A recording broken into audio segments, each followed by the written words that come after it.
जय श्री राम, हर हर महादेव। मैं अधिवक्ता बागेश श्रीवास्तव वाराणसी से पुनः आप लोग के समक्ष उपस्थित हूँ एक नया वीडियो लेकर रामराज प्रशासन की तरफ से नए ऊर्जा के साथ। और मुझे विश्वास है कि आप लोग भी ऊर्जावान होंगे। आज हम चर्चा करेंगे एविडेंस एक्ट के धारा 101 से लेकर के 111 तक बर्डन ऑफ प्रूफ कैसे साक्ष्य को साबित किया जाता है, मतलब कि किसके ऊपर भार होता है, सबूत का भार किसके ऊपर होता है साबित करने का। विषय पे आने से पहले मैं रामराज प्रशासन के बारे में कुछ आपको 2 मिनट का बताना चाहता हूँ। जैसे कि विगत कई वर्षों से रामराज प्रशासन मनुष्य के दैहिक, दैविक एवं भौतिक संतापों के निवारण हेतु कार्य कर रहा है। रामराज प्रशासन के अपने खुद के ऐप हैं, रामराज प्रशासन के खुद के अपने वेबसाइट हैं। रामराज प्रशासन मीडिया चैनलों पे अपना खुद का उसका आईडी है, जैसे यूट्यूब पे, इंस्टाग्राम पे, फेसबुक पे, टेलीग्राम पे। तो आप लोग उन सब चीज़ों से जुड़ करके अपने दायित्वों का निर्वहन करते हुए एक हिंदुस्तान के सर्वांगीण विकास के लिए आप लोग कार्य करिए। मेरा निवेदन बस इतना ही है। मैं चूँकि रामराज प्रशासन से जुड़ करके अपने अधिवक्ता भाइयों को जो कि जुडिशरी की तैयारी करना चाहते हैं, चाहे वो एपीओ का हो, पीसीएसजे का हो या एचजीएस का हो, उनके उचित मार्गदर्शन के लिए मैं निःशुल्क वीडियो बना रहा हूँ। वाराणसी में जो व्यक्ति मेरे सानिध्य में हैं या जो बाहर के रहने वाले हैं, वो भी अगर जो फोनिक टॉक से अगर जो हमसे बात करना चाहते हैं, मैं उचित उनको मार्गदर्शन दूंगा। आप लोग भी अपने अपने ज़िलों में रामराज प्रशासन से जुड़ करके एक उचित मार्गदर्शन देने के लिए अपने अपने कुछ कर्तव्य और दायित्वों को अपने ऊपर लीजिए और देश के सर्वांगीण विकास के लिए कार्य करिए। बाकी के कार्यों के लिए आप रामराज प्रशासन के जो ऐप हैं, जो वेबसाइट हैं और उस पर जो नंबर है, आप उस पर जुड़ करके उनसे बाकी चीज़ों का आप लोग जानकारी ले सकते हैं। हम चूँकि यहाँ वीडियो निःशुल्क बना रहे हैं और एविडेंस एक्ट पे बना रहे हैं या अन्य विषयों पे बना रहे हैं, तो वो उस विषय पे ही मेरा ज़्यादा फोकस रहेगा कि मैं आपको अधिक से अधिक जानकारी दूं। बाकी रामराज प्रशासन के बारे में आप वहाँ पे विजिट करके जो वेबसाइट है, ऐप है या जो उस पर मोबाइल नंबर है दिए गए हैं, उस पर आप बात करके आप लोग इसका लाभ ले सकते हैं। समय न गंवाते हुए मैं आता हूँ विषय पर। देखिए, एक साबित करने का भार होता है, एक सबूत का भार होता है। तो साबित करने का भार जो होता है वो कभी नहीं बदलता है। यही बात धारा 101 कहता है। ये कह रहा है सबूत का भार, टाइटल तो है बर्डन ऑफ प्रूफ। जो कोई न्यायालय से यह चाहता है कि वह ऐसी किसी विधिक अधिकार या दायित्व के बारे में निर्णय दे, यहाँ शब्द पकड़ने वाली बात है। जो कोई न्यायालय से यह चाहता है कि वह ऐसे किसी विधिक अधिकार या दायित्व, यहाँ विधिक शब्द को ध्यान देना है। आप कुछ भी इच्छा डिजायर करके न्यायालय से चाहेंगे तो आपको न्यायालय रिलीफ नहीं देगी। यहाँ विधिक अधिकार या दायित्व के बारे में निर्णय देने की बात कह रहा है, जो उन तथ्यों के अस्तित्व पर निर्भर है जिन्हें वो प्रख्यान करता है। उसे साबित करना होगी कि उन तथ्यों का अस्तित्व है, मतलब उस तथ्य के अस्तित्व के बारे में उसी व्यक्ति को साबित करना होगा जो व्यक्ति न्यायालय से चाहता है कि उसके विधिक अधिकार या दायित्व के बारे में निर्णय दे। जब कोई व्यक्ति किसी तथ्य का अस्तित्व साबित करने के लिए आबद्ध है, तब यह कहा जाता है कि उस व्यक्ति पर सबूत का भार है। मतलब जिस व्यक्ति के ऊपर किसी तथ्य को साबित करने का बर्डन होता है और जिसे साबित करना है उसके अस्तित्व के बारे में, तो उसी के ऊपर सबूत का भार भी होता है। अब जो धारा 102 है वह सबूत के भार के बारे में बताता है कि सबूत के भार किस पर होगा, यानी कि जो साबित करने का भार है वो कभी नहीं बदलता है, जबकि सबूत का भार बदलता रहता है। अब करें, किसी वाद या कार्रवाई में सबूत का भार उस व्यक्ति पर होता है जो असफल हो जाएगा यदि दोनों में से किसी भी ओर से कोई भी साक्ष्य न दिया जाए। यानी कि अगर जो किसी भी तरफ से किसी साक्ष्य को न दिया जाए तो उसमें देखा जाएगा कि असफल कौन होता है व्यक्ति।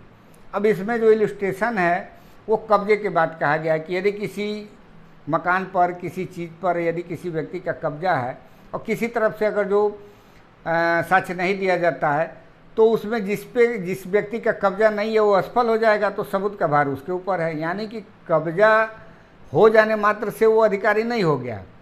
यहाँ सबूत के बारे में बता रहा है कि सबूत के भार किसके ऊपर जाता है। अब सिविल प्रक्रिया संहिता और क्रिमिनल प्रोसीडिंग यानी कि आपराधिक प्रक्रिया संहिता जो है, दोनों में जो इसका सिनेरियो है वो दोनों अलग अलग है। जैसे कि सिविल प्रक्रिया संहिता हो चाहे क्रिमिनल प्रोसीडिंग हो, जो व्यक्ति न्यायालय में अपने बातों को लेकर के जाता है उसी को वह बात साबित करना होता है। ये तो पहला बात हो गया जो 101 में है। बर्डन ऑफ प्रूफ जो है बदलता रहता है, ये 102 बताता है। यानी कि कोई भी व्यक्ति बर्डन ऑफ प्रूफ उसके ऊपर चला जाएगा जो व्यक्ति असफल हो जाएगा। इसके अलावा भी यदि कोई व्यक्ति किसी चीज़ को साबित करना चाहता है तो उसके ऊपर चला जाता है। लेकिन अगर जो क्रिमिनल प्रोसीडिंग की बात की जाए तो सिर्फ और सिर्फ अभियोजन पक्ष को ही साबित करना होता है। इसमें भी 2-3 प्रक्रियाएं हैं। अब जैसे अब धारा CRPC का 232 आप देखते हैं तो 232 में आपको देखने को मिलेगा कि जब सेशन ट्रायल होता है और सेशन ट्रायल में अभियोजन पक्ष यदि अपने मामले को साबित नहीं कर पाता है तो वहीं 232 में उसको दोषमुक्त कर दिया जाता है अभियुक्त को, उससे प्रतिरक्षा की बात नहीं की जाती है। यानी कि बर्डन ऑफ प्रूफ जो है किसी भी हर हालत में संदेह से परे साबित करने का अभियोजन पक्ष का ही दायित्व है। लेकिन वहीं पे जब आप 233 पढ़ते हैं 243, तो 243 में आप देखते हैं कि 243 की प्रक्रिया जो होती है ज्यों ही समाप्त होता है, यानी कि अभियोजन पक्ष का समाप्त होता है ज्यों ही साक्ष्य, त्यों ही जो है न्यायालय द्वारा कहा जाता है कि अभियुक्त अपने साक्ष्य को पेश करे। यानी कि उसमें ऐसा नहीं है, बर्डन ऑफ प्रूफ है अभियोजन पक्ष का, लेकिन अभियुक्त पक्ष को भी अपने बातों को रखने के लिए साक्ष्य दिया जाता है कि अब तुम भी निर्दोषिता अपने आप को साबित करो। लेकिन जब जजमेंट होगा, जब 248 की बात आएगी, चाहे इसमें 232 की कह लें या 235 की बात कह लें, तो जब भी जजमेंट आएगा तो उसमें न्यायालय को इस बात को देखना ही होगा कि संदेह से परे अभियोजन पक्ष द्वारा मामले को अपने साबित किया जाता है कि नहीं।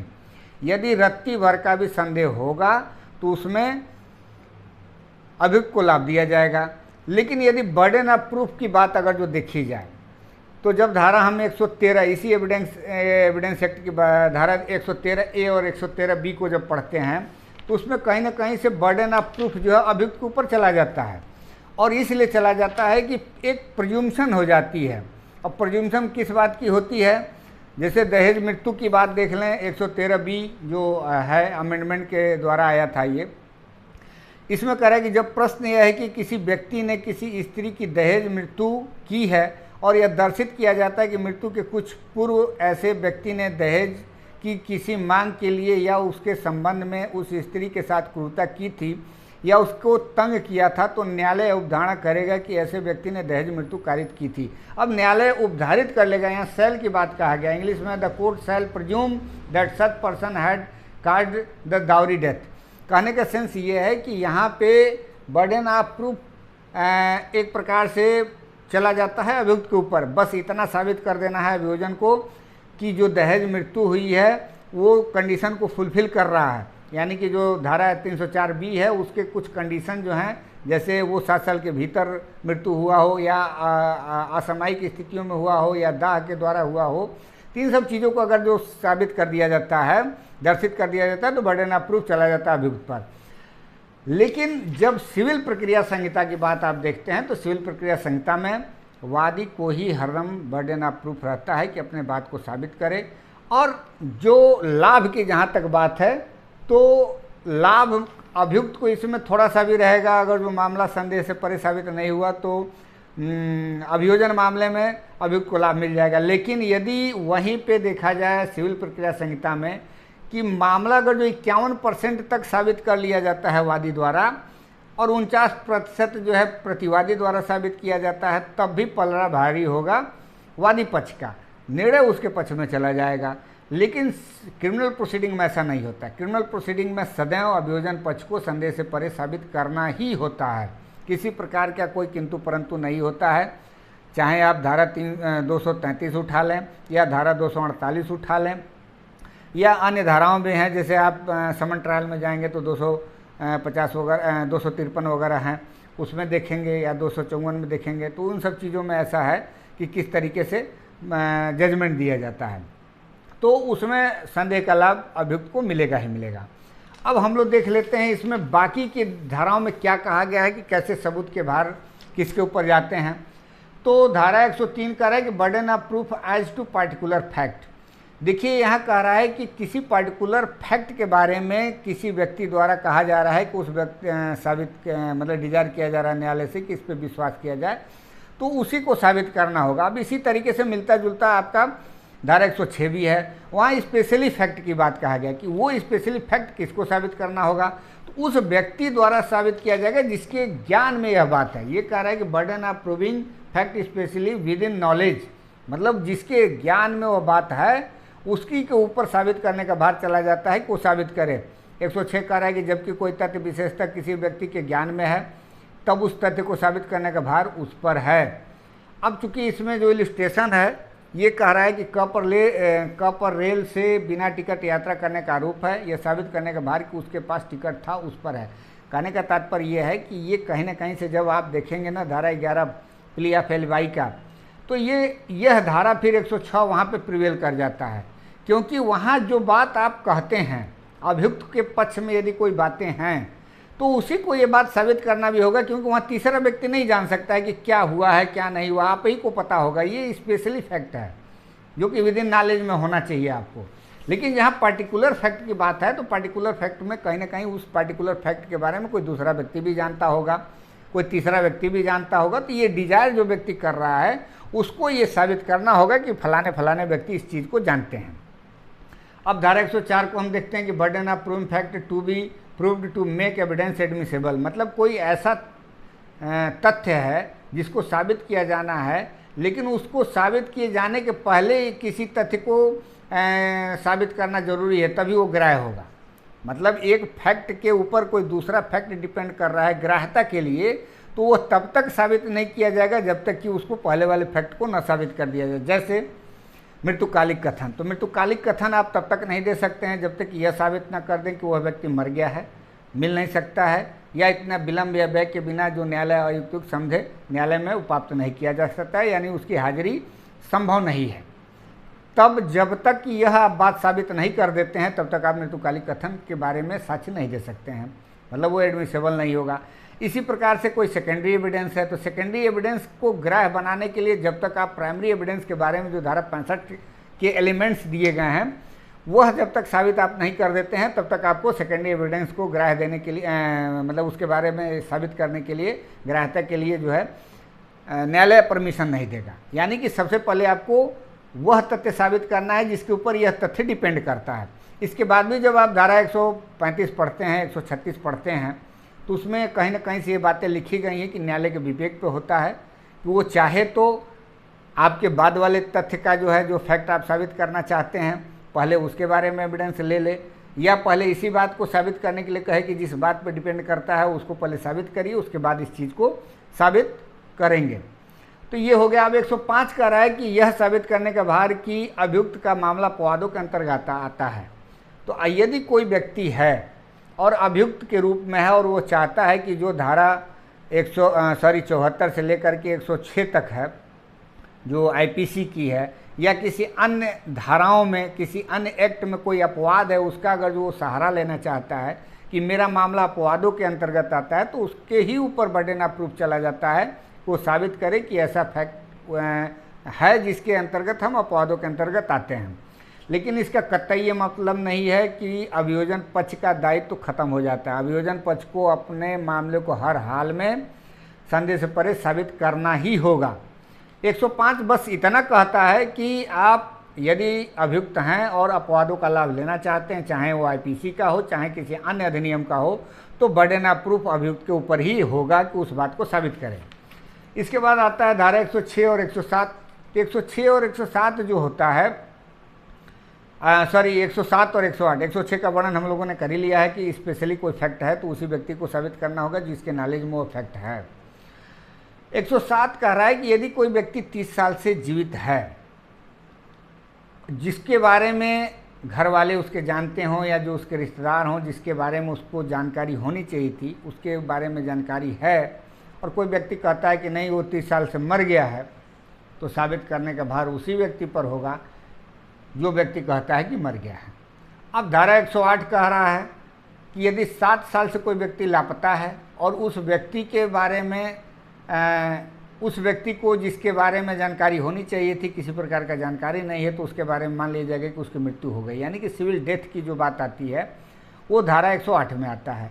अब ये कह रहा है कि वह व्यक्ति जो कह रहा है कि नहीं जीवित है, तो उसको साबित करने का भार उसी के ऊपर हो जाएगा कि भाई वो जीवित है, क्योंकि यहाँ जिस व्यक्ति के द्वारा इस बात का कहा गया है कि नहीं वो मर गया है, सिविल डेथ मान लिया गया है, यानी कि उसके संपर्क में वो व्यक्ति होना चाहिए था और वो नहीं है, तो एक प्रिज्यूम्पशन है कि सिविल डेथ हो गया है। और जो व्यक्ति कह रहा है कि नहीं वो जीवित है, तो उसको साबित करना होगा कि वह व्यक्ति जीवित है। अब आता है धारा 109 और 110। धारा 109 कहता है कि यदि कोई भागीदार है या भूस्वामी है या अभिधारी है या मालिक है या अभिकर्ता है और इस रूप में अपने आप को किसी एग्रीमेंट के माध्यम से आया है, तो वो डिनाई नहीं कर सकता है कि वो ऐसा नहीं है।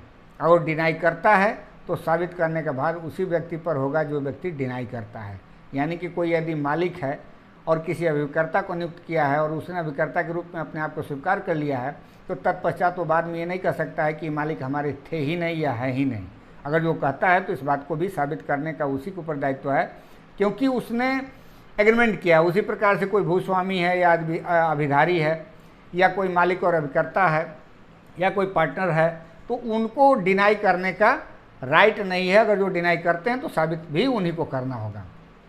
अब 110 है स्वामित्व के बारे में सबूत का भार। तो यहाँ एक उदाहरण है कि कब्जा एक अच्छा अधिकार माना जाता है स्वामित्व के बारे में, तो यही ये धारा 110 का रहा है। जबकि प्रश्न यह है कि क्या कोई व्यक्ति ऐसे किसी चीज़ का स्वामी है जिस पर उसका कब्जा होना दर्शित किया गया है, तब यह साबित करने का भार कि वह स्वामी नहीं है उस व्यक्ति पर है जो प्रतिज्ञा करता है कि वो स्वामी नहीं है। यानी कि कब्जा एक स्वामित्व का अच्छा क्या बोलते हैं अधिकार होता है, एक राइट होता है।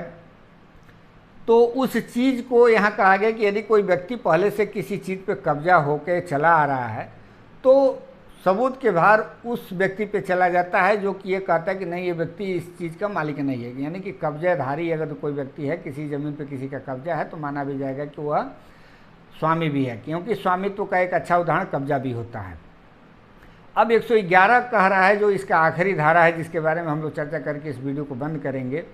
कह रहा है कि उन व्यवहारों में सद्भाव का साबित किया जाना है जिसमें एक पक्षकार का संबंध सक्रिय विश्वास का है। जैसे कोई डॉक्टर क्लाइंट हो, वकील मौकिल हो, डॉक्टर मरीज हो, कोई वकील हो क्लाइंट हो, या कोई पिता पुत्र हो, कोई संबंध में हो, भाई बहन में, तो जो अपने अधिशासित करने के रूप में रहता है जिस व्यक्ति के ऊपर, उसको साबित करना होता है कि मेरे द्वारा जैसे मान लीजिए कि कोई ज़मीन है, एक वकील साहब ने अपने क्लाइंट से ज़मीन लिखवा लिया, भले ही उसमें प्रतिफल दिया हो, बाद में क्लाइंट कहता है कि नहीं साहब ये हमें कम पैसे में दे करके लिखवाए थे, भले ही प्रतिफल ये दिए हैं।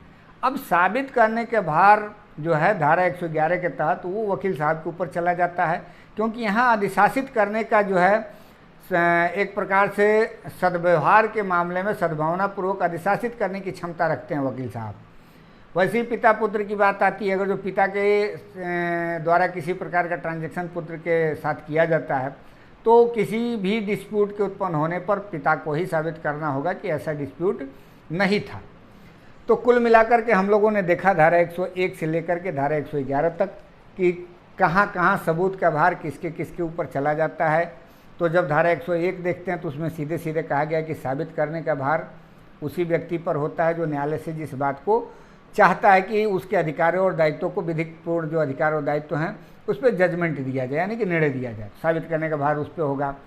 102 कहता है कि जब दोनों पक्षकार असफल हो जाएंगे तो सबूत के भार किस पर होगा, यानी कि जो असफल होगा उसके ऊपर चला जाता है। एक प्रकार का ये प्रिज्यूम्पशन होता है। 103 कह रहा है पार्टिकुलर फैक्ट के बारे में कि यानी कि जो कोई न्यायालय से चाहता है किसी पार्टिकुलर फैक्ट के बारे में साबित करने के लिए, तो वो उसी व्यक्ति को साबित करना होगा जो उस पार्टिकुलर फैक्ट के बारे में बात कर रहा है। उसी तरीके से 106 जो है स्पेशली फैक्ट के बारे में बात करें कि जिस व्यक्ति के नॉलेज में कोई ऐसा बात है जो स्पेशली है, यानी विशेषतः कोई तथ्य ज्ञात है उस व्यक्ति के नॉलेज में, तो उस व्यक्ति को ही साबित करना होगा जो कि उसके नॉलेज में वह बात है। 104 कह रहा है कि कोई ऐसा एविडेंस है जो कि साक्ष्य को ग्राह्य बनाने के लिए साबित करना जरूरी है, तो सबसे पहले उस चीज़ को साबित करना होगा जिस पे वो डिपेंड करता है कि उसका एडमिसिबिलिटी है। 105 कह रहा है कि जब कोई सच ऐसा है जो कि आईपीसी के जो अपवाद हैं उसमें आता है या किसी अन्य अधिनियम के अपवादों में आता है, तो उस व्यक्ति को साबित करना होगा जो उस अपवादों का लाभ लेना चाहता है। 106 का हम लोग चर्चा कर ही दिए हैं। 107 जो है जीवन के बारे में, प्रत्याशा के बारे में कहता है कि किसी व्यक्ति के जीवित होने के बारे में, और वह व्यक्ति जो कह रहा है कि मर गया है उसी को साबित करना होगा यदि 30 साल से उस व्यक्ति का जीवित होना ज्ञात है तो।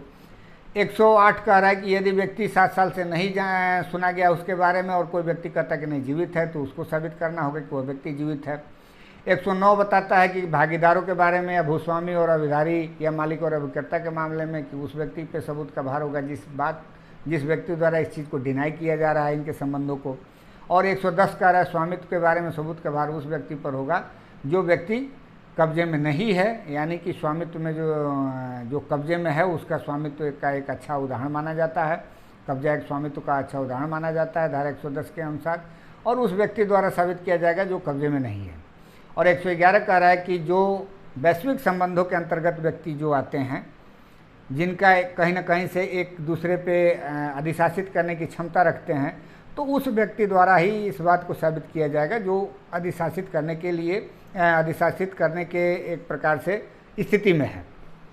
तो हम लोगों ने देखा कि बर्डन ऑफ प्रूफ किस तरीके से बदलता है। इसके बाद भी हम लोगों ने देखा कि जो अभियोजन पक्ष का है वो बर्डन ऑफ प्रूफ भले इधर से उधर जाता है, लेकिन संदेह से परे अपने मामले को अभियोजन पक्ष को साबित करना ही होता है, जबकि सिविल प्रक्रिया में ऐसा नहीं होता है। सिविल प्रक्रिया में अपने बात को एक परसेंटेज तक साबित कर लेने पर ही न्यायालय मान लेता है कि इस वादी द्वारा या प्रतिवादी द्वारा जो कुछ भी बातें कही गई हैं वो बात सत्य है।